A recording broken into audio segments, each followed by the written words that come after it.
Olá pessoal, eu sou Tainara Fernandes, psicopedagoga aqui de Bom Jesus da Lapa. E hoje eu venho falando sobre o DSM-5, que é um manual diagnóstico e estatístico de transtornos mentais. Você sabia que o DSM-5 ele é um novo manual, né? Por isso que ele é o 5, já teve várias edições. Então esse vídeo de hoje é pra gente saber o que mudou, né? No geral, assim, fazendo um resumo, o que mudou com o DSM-5 nessa visão geral, né? E por que mudou? Então, o DSM-5, ele vem aí como um dos manuais que é usado pelos psicólogos, pelos terapeutas, né? Pelos psicopedagogos. Lembro quando eu estava trabalhando na clínica lá em Riacho de Santana, eu tive acesso a esse manual, ele é bem grosso, assim, grandão. Vou ver se eu consigo a imagem mostrar vocês aqui. Então, esse DSM-5 ele é muito importante. Embora a maioria das mudanças, né, instituídas desde a publicação do DSM-5, ainda teve de forma bem pequena, mas sirva aí para corrigir alguns erros das outras DSM, né, que nem a 4, que muitas pessoas ainda utilizam a 4. Então, eu vou falar para vocês as mudanças subdivididas em 4 categorias, que é a adição de entidades diagnósticas e código de sintomas, mudanças nos critérios diagnósticos ou definições de especificadores, terminologia atualizada e atualizações abrangentes do texto. Então, eu vou falar um pouquinho de forma que está no DSM-5, mas vou tentar aí resumir da forma que eu sei que vocês irão entender. Então, nós temos aí no DSM-5 os transtornos do luto prolongado. Temos os transtornos do humor não especificado e o transtornos neurocognitivo leve induzido por estimulantes. Então, primeiro eu vou falar para vocês o transtorno do luto prolongado, que é caracterizado pela presença contínua de pelo menos 12 meses após a morte de um ente querido. Então, aquela pessoa morreu e já tem 12 meses, um ano, e aquela pessoa que ficou em vida não consegue superar, né? Não consegue sair do luto. Então, por pelo menos aí 12 meses após a morte desse ente querido, de intenso anseio pelo falecido, fica só lembrando daquele falecido, fica com preocupação persistente, com pensamentos sobre o falecido, juntamente com outros sintomas relacionados ao luto, como dormência emocional, dor emocional intensa e evitação de lembrete de que a pessoa faleceu, que são suficientemente graves. Então, existe essa separação, que é o transtorno do luto prolongado. A pessoa deve buscar ajuda quando está com esse transtorno. Nós temos também o transtorno de humor não especificado, que é uma categoria residual para apresentações de sintomas de humor que não atende a todos os critérios para nenhum dos transtornos nas classificações aí de diagnóstico de transtornos bipolares ou depressivos, e para os quais é difícil escolher entre transtorno bipolar e relacionado não especificado e transtorno depressivo não especificado. Por exemplo, agitação, aquela agitação aguda. Então, muitas vezes a pessoa ela tem um sintoma que o DSM-5 ele vem classificando como transtorno de humor não especificado. Tainara, por que não especificado? Porque às vezes aquela pessoa tem uma agitação aguda e não é nem bipolar e nem depressiva.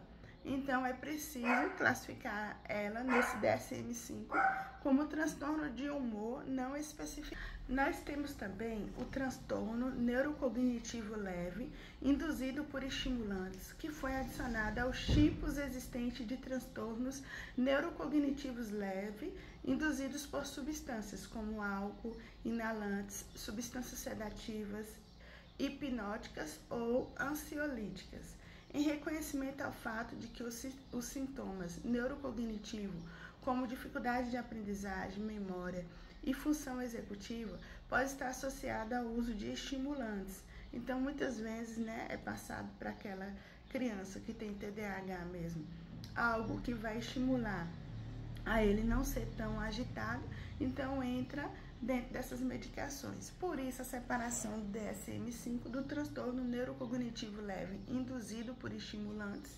porque ele faz uma ressalva a essas substâncias. E também os transtornos neurocognitivos leves induzidos por substâncias, como álcool, inalantes, substâncias sedativas, entre outros. Nós temos também os códigos de sintomas independentes que foram adicionados ao capítulo, que são outras condições que podem ser um foco de atenção clínica para indicar a presença ou histórico de comportamento suicida, né? Agora que estamos trabalhando aí com Setembro Amarelo. Então, comportamento potencialmente autolesivo, com pelo menos alguma intenção de morrer. E a autolesão não suicida, que é o dano que a pessoa causa a si mesmo, né, ao seu próprio corpo. Como nós estamos tendo muita mutilação, né, é um exemplo mesmo. Então, esses danos no seu próprio corpo com probabilidade de induzir sangramentos, hematomas ou dor na ausência de intenção suicida. Então, esses códigos permitirão que o clínico registre esses comportamentos clinicamente importantes, independentemente de qualquer diagnóstico psiquiátrico específico. Então, ele entra dentro desses códigos, no DSM-5, de sintomas independentes, que foram aí adicionados ao DSM-5. Nós temos também como mudanças nos critérios diagnósticos ou nas definições de especificadores, que foram implementadas mais de 70 transtornos, então surgiram muitos novos transtornos. Embora a maioria dessas mudanças seja relativamente pequena, algumas são mais significativas e abordam, né, problemas identificados que podem levar a diagnósticos incorretos. Então, os conjuntos de critérios diagnósticos ou definições de especificadores com mudanças mais significativas incluem aqueles no critério para transtorno do espectro autista, mudança nos especificadores de gravidade para episódio maníaco, adição, né, de especificadores para transtorno de adaptação e mudanças no critério A para delírio. Então, fechando essa parte, né, dos transtornos, nós conhecemos muito TEA, né? E as pessoas estão cada vez focando mais nesse transtorno. Então, o transtorno do espectro autista, ele é definido por dificuldades persistentes no uso social da comunicação verbal e não verbal, juntamente com padrões restritos de comportamento repetitivo.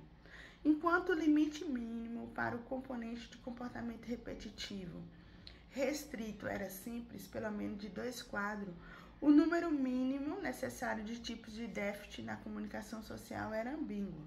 Especificamente, a frase do critério A, né, conforme o DSM-5, poderia ser interpretada como qualquer um dos seguintes ou todos os seguintes. Como a intenção do grupo de trabalho DSM-5 foi sempre manter um alto limite diagnóstico, exigindo todos os 3. O critério A foi revisado para ser mais claro, conforme manifestado por todos os seguintes. Então, eles mudaram aí o critério para a pessoa poder perceber melhor o TEA. O especificador de gravidade leve para episódio maníaco, poucos ou nenhum sintoma acima do limiar exigido, sintomas angustiantes mais controláveis e os sintomas resultam em comprometimento menor no funcionamento social ou ocupacional. Era inconsistente com o critério C. Então, também houve essas mudanças, né, do leve, moderado, grave, para os episódios maníacos dentro do DSM-5. Então, pessoal, a terminologia do DSM-5 foi atualizada para se adequar ao uso preferencial atual e inclui a substituição de medicamentos neurolépticos que enfatiza os efeitos colaterais por medicamentos antipsicóticos ou outros agentes bloqueadores dos receptores de dopamina.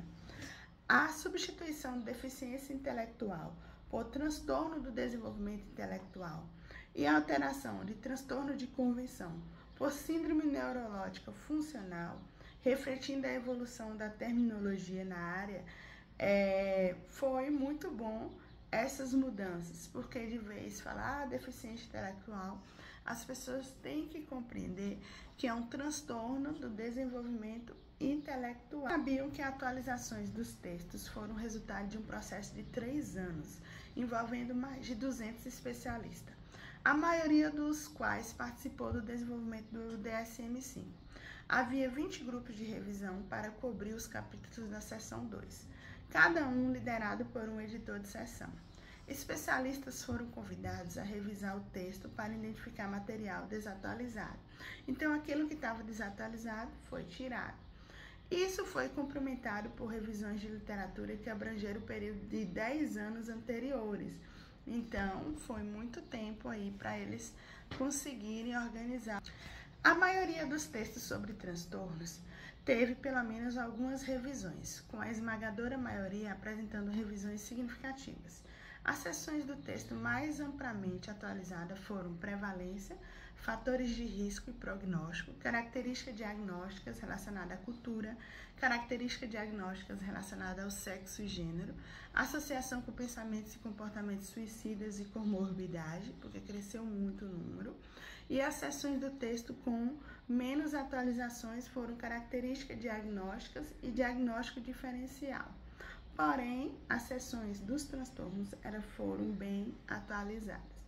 Então, a Associação Americana de Psiquiatria, ela continua aí acolhendo, propostas de mudanças, vendo que é preciso mudar, porque a vida da gente exige assim, constantes mudanças, né? A gente não vai viver para sempre daquela forma, Então, a gente precisa também aceitar as mudanças e que tudo muda com o tempo. Por isso que existem vários estudiosos para estudar o que é melhor no seu tempo. Eu agradeço a todos que estiveram comigo até aqui. Até o nosso próximo vídeo, se Deus quiser.